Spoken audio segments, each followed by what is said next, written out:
sabes lo que hagas, no lo sabes.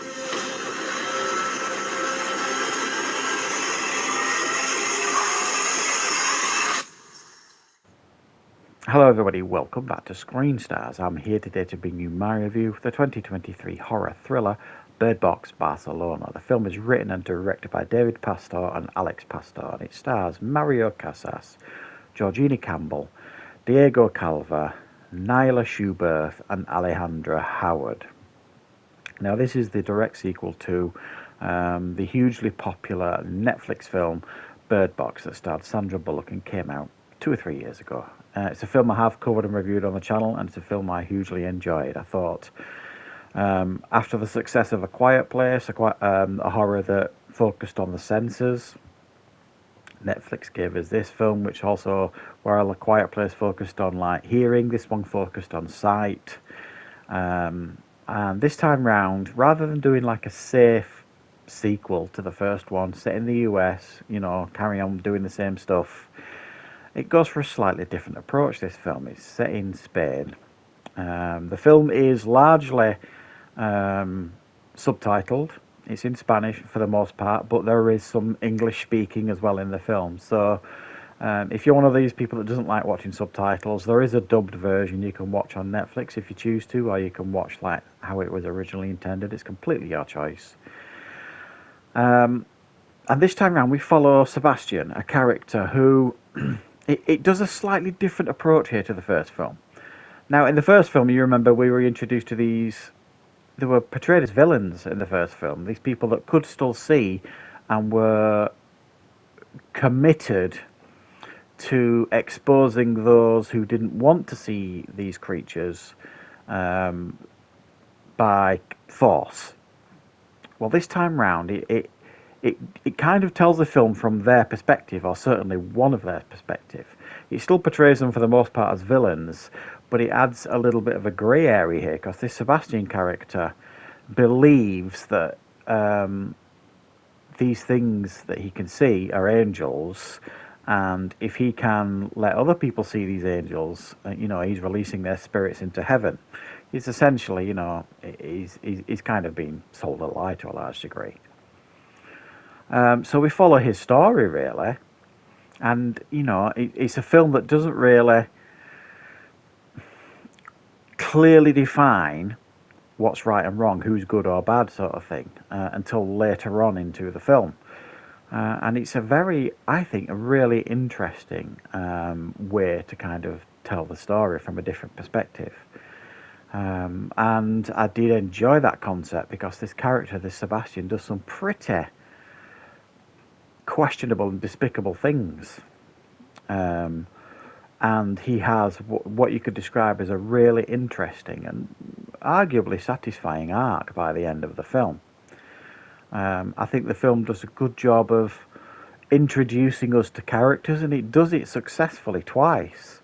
We are introduced to one group of characters, and then introduced to another group of characters deeper into the film.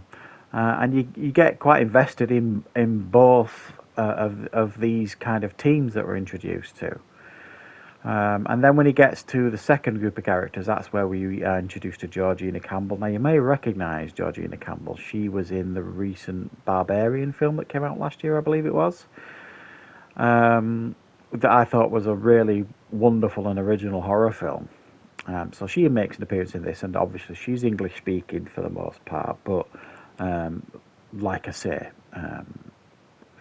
the vast majority of this film is like subtitled and stuff, but it doesn't make it obviously any less enjoyable at all. It's certainly my opinion. I thought the film had some really standout moments. There's a scene with a bus and a crash, and you get some pretty horrific scenes of, you know, people committing suicide because they're exposed to these creatures. I like the way the film portrayed this phenomenon. In the first film, we didn't necessarily understand what this phenomenon was, and while we don't necessarily understand the phenomenon in this film, it does kind of present it as like these are like entities that if you see them, then you commit suicide sort of thing, or if you see them, then you're converted and committed to making other people see them. It doesn't go as far as to explain what they are and where they've come from or anything, but it does try and add another layer of knowledge, if you like. Maybe the next film, if we get another film, maybe that will explore this phenomenon even more, because it is certainly very, very interesting. And we get this effect when these entities are near, where they're like things lift up from the floor sort of thing, and they're very, very close. And it's just as intense and tense when, essentially people are stumbling about with blindfolds on, not having a clue what's going on. It's still pretty effective. Now, if you really want to compare this film to the first one, there's very little point, in my opinion, in a sense of the first one is clearly better than this one.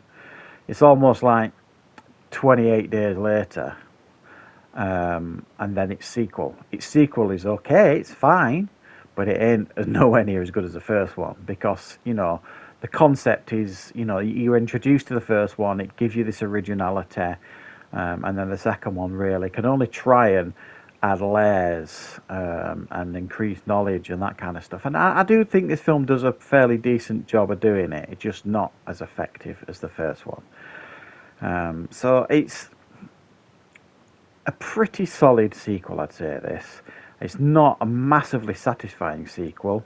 It doesn't necessarily give enough answers. You may finish this film a little bit frustrated, but it is clear, I think, they're going to make more. Certainly, I think by the ending that we get here, it's a very similar ending to the first one, but they add another layer onto it, almost like suggesting that, that they're trying to learn more about this phenomenon, so therefore it's probably going to lead to another movie. Whether they shift continents again and do it on a different perspective, or they move it back to the US, or they follow up this film, I don't know. I think it might certainly be interesting to kind of tell different stories each time, but we'll see. Anyway, I mean, if you are a fan of the first one, check this one out. It's certainly worth a watch. It's nothing outstanding, it's nothing special, but it's a fairly solid watch, and certainly I don't think you're going to feel like you've massively wasted your time or anything. So thanks for watching, guys. I hope you enjoyed this review. I'll be back with more content on the channel very, very soon.